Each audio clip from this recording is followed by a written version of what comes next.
السلام علیکم ناظرین، میں ہوں محمد شہباز اور آپ دیکھ رہے ہیں ہمارا YouTube channel M P studio. ناظرین، آج آپ کو بہت ہی انٹرسٹنگ ویڈیو لے کر آپ کی خدمت میں پیش ہوا ہوں۔ آج ہم جانیں گے اجرام فلکی کے ستاروں اور ستاروں کے بارے میں۔ ناظرین، ہماری زمین بھی ایک ستارہ ہے جو کہ سورج کے گرد گھومتی ہے۔ سورج ایک ستارہ ہے۔ ستارے اپنی روشنی خود پیدا کرتے ہیں۔ ستارے یعنی ہماری زمین یا چاند، یہ ستاروں کی روشنی سے چمکتے ہیں۔ ناظرین، ہماری زمین جو ہے یہ خود ایک ستارہ ہے جو کہ سورج کے گرد گردش کرتی ہے، اور زمین دو طرح سے گردش کرتی ہے۔ ناظرین اکرام، ایک تو زمین کا گھومنا یہ ہے کہ وہ اپنے محور میں گھومتی ہے۔ جب وہ اپنے محور میں گھومتی ہے تو وہ ایک چکر 24 گھنٹے میں مکمل کرتی ہے، جبکہ دوسری اس کی گردش یوں ہوتی ہے کہ اس نے سورج کے گرد ایک سال میں ایک چکر مکمل کرنا ہوتا ہے۔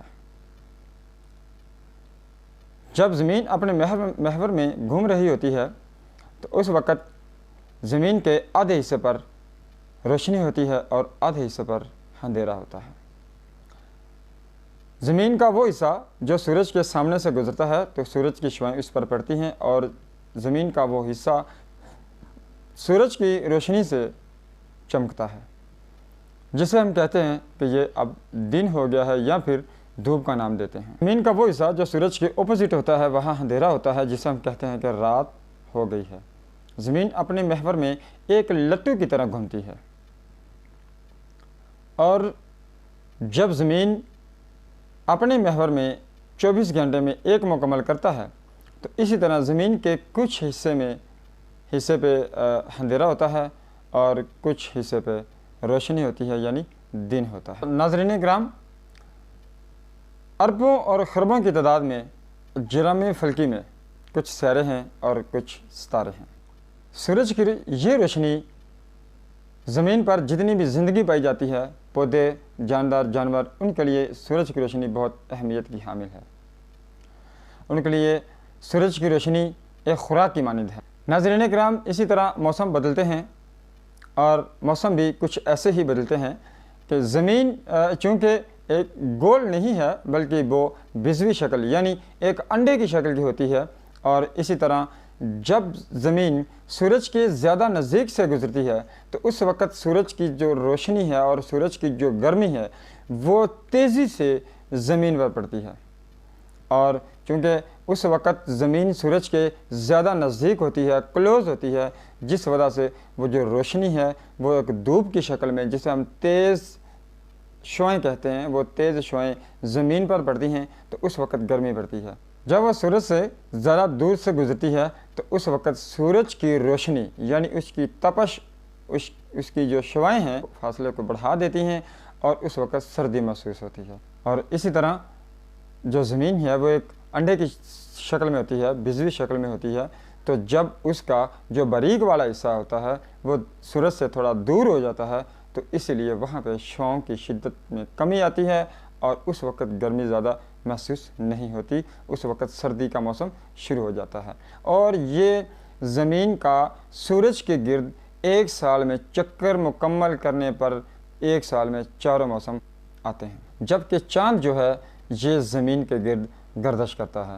چاند اور ہماری زمین یہ دونوں سورج کی روشنی سے ہی چمکتے ہیں، ان کی اپنی روشنی نہیں ہے۔ ناظرین اکرام، ہمارے ارد گرد ہوا میں ایک غلاف بھی پایا جاتا ہے، اور اس ہوا کے اندر بہت سی گیسیں اور گرد و غبار جو ہیں وہ شامل ہوتے ہیں۔ اسی ہوا کے اندر آکسیجن موجود ہے جو کہ ہمارے جتنی بھی جاندار ہیں، زمین پر بسنے والے تمام جاندار آکسیجن میں سانس لیتے ہیں، آکسیجن کے ذریعے سے وہ سانس لیتے ہیں۔ اور صرف اتنا ہی نہیں بلکہ ہوا کی ہی بدولت آندھیاں آتی ہیں، تیز آندھیاں ہوتی ہیں، طوفان آتے ہیں اور ہوائیں بڑھتی ہیں، یہ بھی ہوا کی بدولت ہوتا ہے۔ اسی طرح ہوا کے ذریعے سے ہی پانی کا جو چکر ہوتا ہے وہ بھی چلتا رہتا ہے، کیونکہ سمندر کا پانی جو ہے وہ گرمی کی شدت کی وجہ سے ہیٹ اپ ہو جاتا ہے اور وہ بھاپ بن کر اوپر کی طرف اڑنا شروع ہو جاتا ہے، اور جیسے ہی یہ بھاپ اوپر جا کر ٹھنڈی ہوتی ہے تو بارش بن کر یہ برستی ہے، اور سردیوں میں یہی بارش پہاڑوں پر جب برستی ہے تو وہاں پر برف جم جاتی ہے، اور گرمیوں میں وہیں برف پگھل کر پہاڑوں سے نیچے کی طرف پانی بہنا شروع ہو جاتا ہے اور وہ سارے کا سارا پانی دریاؤں میں اور نہروں میں آتا ہے، جبکہ اس کے بعد یہی دریا جا کر دوبارہ اسی طرح سمندر میں مل جاتے ہیں۔ جب یہ پانی پہاڑوں سے اترتا ہوا یعنی برف پگھلتی ہے تو پانی بنتا ہے، اور پانی اترتا ہوا سیدھا بہتا ہوا دریاؤں اور نہروں میں گرتا ہے، نہریں دریاؤں میں گرتی ہیں، اور جو دریا ہوتے ہیں وہ سملرلی سمندر میں گرتے ہیں، اور بالکل اسی طرح جو پانی ہے سمندر کا وہ اسی طرح بھاپ بن کر آسمان کی طرف اڑنا شروع ہو جاتا ہے، اور یہ سرکولیشن جو ہے یہ پورا اسی طرح چلتا رہتا ہے۔